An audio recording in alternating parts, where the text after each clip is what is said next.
Morning everyone, welcome back to my channel Aparna Roy blog. আমার কাছের এবং দূরের সকল বন্ধুরা কেমন আছো? আশা করি তোমরা যে যেখান থেকে আজকের ব্লগ ভিডিওটি দেখছো সকলে ভালো আছো এবং সুস্থ আছো। আমরাও তোমাদের ভালোবাসা ঠাকুরের আশীর্বাদে কিন্তু বেশ ভালো আছি। বাড়ি থেকে এসেছি আর এসে দেখো গুল্লু তো সকালবেলা স্কুলে যাচ্ছে আর কতটা খুশি। অনেক দিন পর স্কুলে যাচ্ছে তো ভীষণ খুশি, বন্ধুদের সঙ্গে দেখা হবে।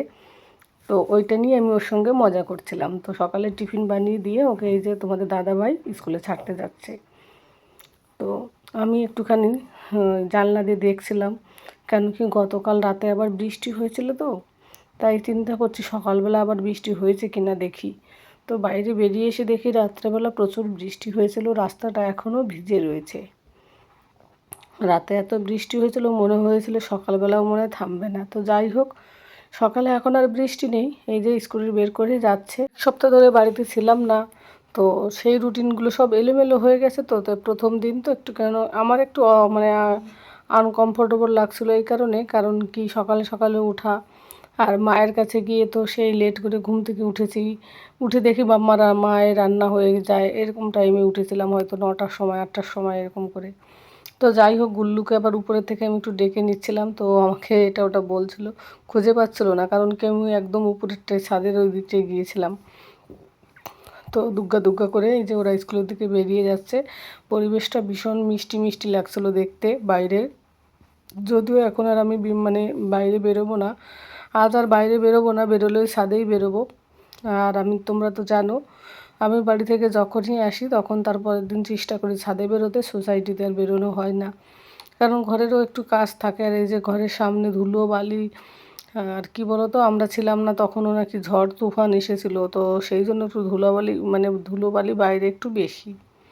কথা বলতে গিয়ে না আমার খুব এড়িয়ে যাচ্ছে, অনেক কষ্ট করে একটু কথা ভয়েস ওভার করছি, কারণ মুখের মানে ভিতরে এক সাইডে মনে ছিলে গেছে, এরকম টাইপের লাল হয়ে গেছে। কথা বলতে গেলে না জিহ্বাটা আড়ষ্ট হয়ে যাচ্ছে, তো ওই জন্য বেঁধে বেঁধে যাচ্ছে।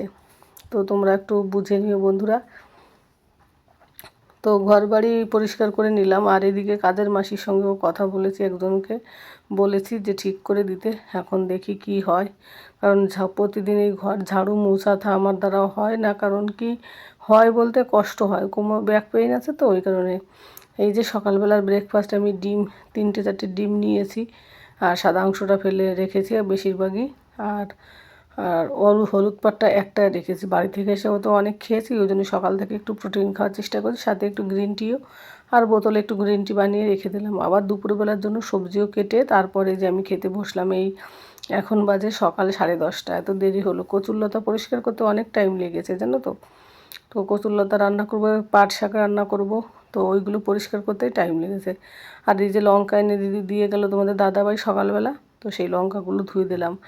আর সকালে তোমাদের দাদাভাই আর খায়নি, ও বলছে আমি অফিসেই খেয়ে নেবো, এখন আর খাবো না, ইচ্ছা করছে না। ও অ্যাকচুয়ালি কী বলো তো, মানে 7টার দিকেই বেরিয়ে গেছে, গুল্লুকে স্কুলে পাঠিয়েছি 6টা নাগাদ, আর ও 7টায় বেরিয়ে গেছে। তো অত সকালে ও খেতে চায় না, নর্মাল তো 8:30টায় বেরোয়। তো যাই হোক, ব্রেকফাস্টটা করার পর তারপরে যে টেবিলের এই সাইডে তো যেহেতু দরজাটা নেই, তো ওই কারণে এখানটায় না ছাদের থেকে যে ধুলোবালি হাওয়াটা না এসে টেবিলের মানে ডাইনিং টেবিলটা একদম নোংরা হয়ে যায়। তো ভালো করে পরিষ্কার করে নিয়েছি, আর চামচগুলো সব কিছু ধুতে হয়, এই হচ্ছে সমস্যা। বাথরুমের সাইডে এইদিকে যদি একটা দরজা দেওয়া হতো তাহলে এটা হতো না। তো বাইরে থাকতে হলে একটু তো মানে সব কিছু তো আর ফেসিলিটি পাওয়া যায় না, তাই না। তো ভাবলাম তাহলে একবারে টেবিলটাকে ভালো করে সাজিয়ে গুছিয়ে নিই। আর এই যে ছোটো ছোটো যে কলাগুলো, নাম কি জানি না, আমাদের এখানটায় আমরা যেখানে থাকি এখানটায় 12খানা নেয় 60 টাকা, আর ওইটা মাত্র 20 টাকায় পেয়েছে। তোমাদের তো বলেছে এর আগের ভিডিওতে, সম্ভবত খেয়াল নেই আমার যদিও। তো যাই হোক, ওই জন্য কলাটা নিয়ে এসেছিলো তোমাদের দাদাভাই, 2টো কলা খেয়েই বেরিয়ে গেছে। আর এই যে বডি লোশনটা, আমি অনেকে হাসবে শুনলে, আমি না মানে যদি চিরুনি আয়নার কাছে থাকে তাও আমার মানে আলসেমি লাগে। আর সোফার কাছে থাকলে কি হয়, বসে বসে সোফায় বসে বসে টিভি দেখা হয়, মোবাইল দেখা হয়, আর একটু লাগানো হয়। আর দেখবে শীতের সময় বডি লোশন লাগাতে বেশি ঠান্ডা লাগে, আমার ভালোই লাগে না মোট কথা, কারণ ফুলতা পরা থাকে তো।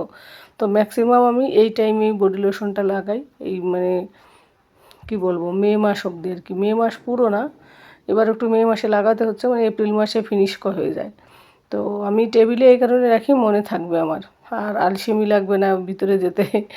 তো ওই কারণে। আর এই যে মধুর বোতলটা সেইভাবেই রয়েছে, বাবার জন্য নিয়ে যাব একদম মাথায় ছিল না। বাড়িতে গিয়ে মাকে বললাম, মা জানো মধু কিনেছি, দেশি মধু একদম। তখন মা বললো, রে কেন নিয়ে আসিস নি? তো ওইটা ভুলে গিয়েছিলাম আর কি। যাই হোক, এগুলো একটু সাজিয়ে গুছিয়ে রেখে দিচ্ছি। এনেছিলাম তো ঝুড়িগুলো ফ্রিজে সবজি রাখার জন্য, কিন্তু সেগুলো ডাইনিং টেবিলে এটা ওটা রেখে দিই।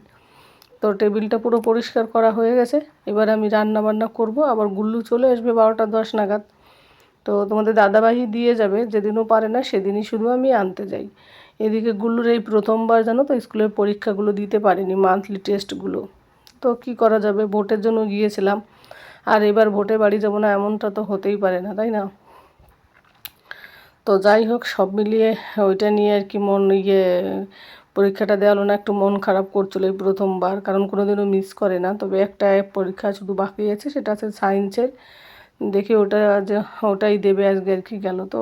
তবে একটা একটা চ্যাপ্টার নিয়ে তো একটা চ্যাপ্টার নিয়ে পরীক্ষা, তো অসুবিধা হবে না ওর যদিও। তো যাই হোক বন্ধুরা, চলো রান্নাটা কমপ্লিট করে নিই। ওই যে চিংড়ি মাছ ছিল শুকনো, সেই চিংড়ি মাছ দিয়ে একটু রসুন দিয়ে ফোড়ন দিয়ে এই যে কচুরলতাগুলো রান্না করছি। তোমরা তো জানো এর আগে আমি রেসিপি চ্যানেলে এটা শেয়ারও করেছি এই রেসিপিগুলো, ওই জন্য আর মানে সবটা সাজিয়ে গুছিয়ে তোমাদেরকে দেখালাম না। আর কচুরলতার তরকারিটা না তোমাদের দাদাভাই খেতে ভীষণ পছন্দ করে। ওর কি বলো তো, ওরও না আমারও সেম অবস্থা আর কি। মানে লালা জাতীয় সবজি খেতে ভীষণ ভালো লাগে, কেন জানি না।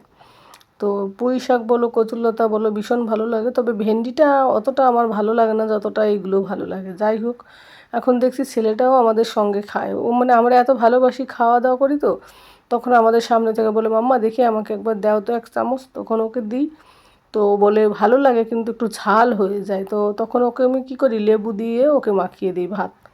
বাচ্চা ছেলে তো ঝাল খেতে পারে না, আর কচুরলতাতে একটু ঝাল না দিলে দেখবে অনেক সময় গলা কুটকুট করার ভয় থাকে, সেই ভয়তে একটুখানি আমি ঝাল দেওয়ার চেষ্টা করি, যদিও কুটকুট করবে না জানি, তবুও। তো চিংড়ি মাছের সঙ্গে ঢাকা চাপা দিয়ে রান্না করে নিচ্ছি। আর চিংড়ি মাছ কিন্তু কেনা না, তোমরা তো জানো ঘরে সব সময় থাকে। ওই যে তোমাদের দাদাভাই অনেক দিন আগে এনেছিল শুকনো চিংড়ি মাছ। আমার কিন্তু শুকনো মাছ রান্নার করার অভিজ্ঞতা কোনোদিনও নেই।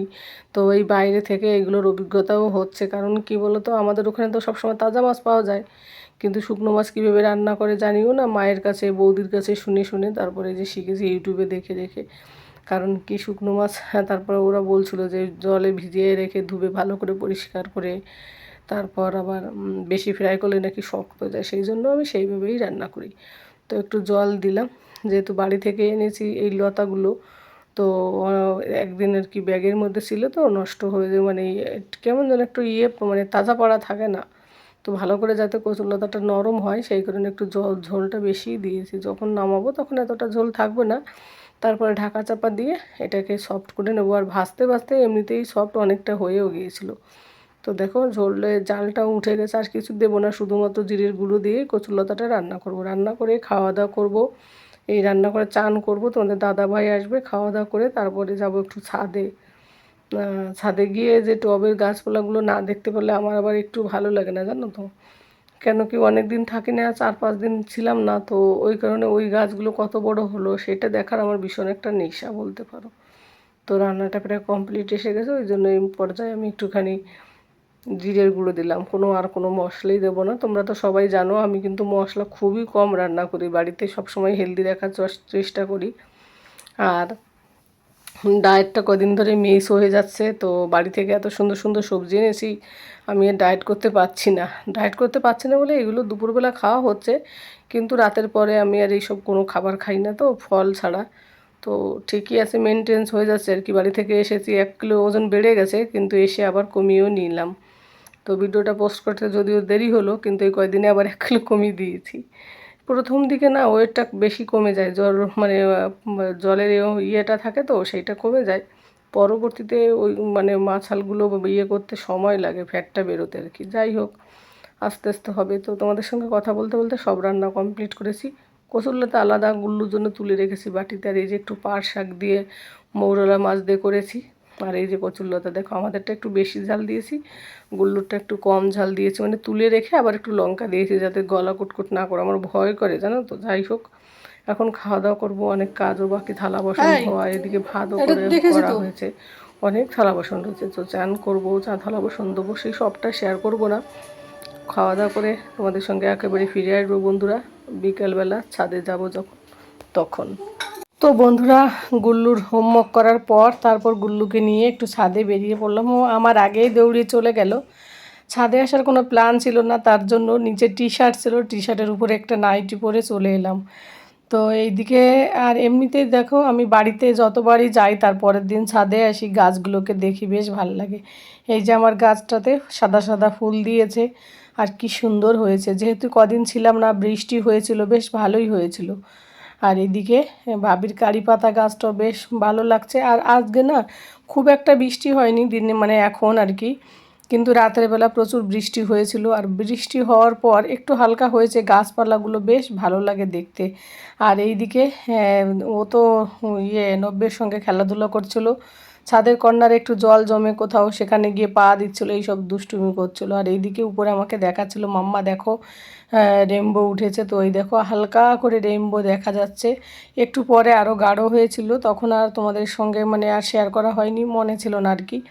তারপর এই গাছপালাগুলো একদম সতেজ লাগে বৃষ্টি হওয়ার পর না, চারিপাশের প্রকৃতির পরিবেশটা এত ভালো লাগে কি বলবো।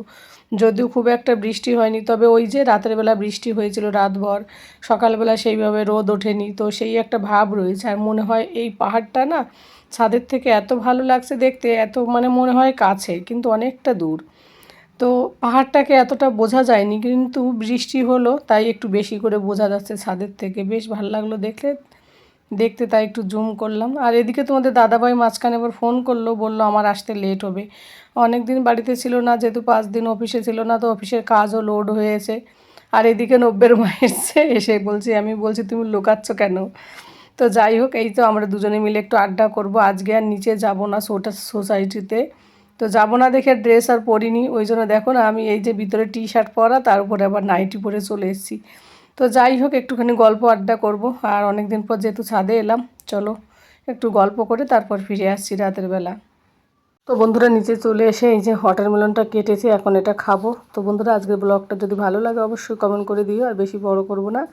যে যেখান থেকে দেখছো সকলে ভালো থাকো, সুস্থ থাকো এবং সাবধানে থাকো। দেখা হবে তোমাদের সঙ্গে অন্য কোনো ব্লগে। আজ এত সময় ধরে যারা যারা ভিডিওটা দেখছো তাদের সকলকে অসংখ্য ধন্যবাদ। তো tata, bye bye, good night.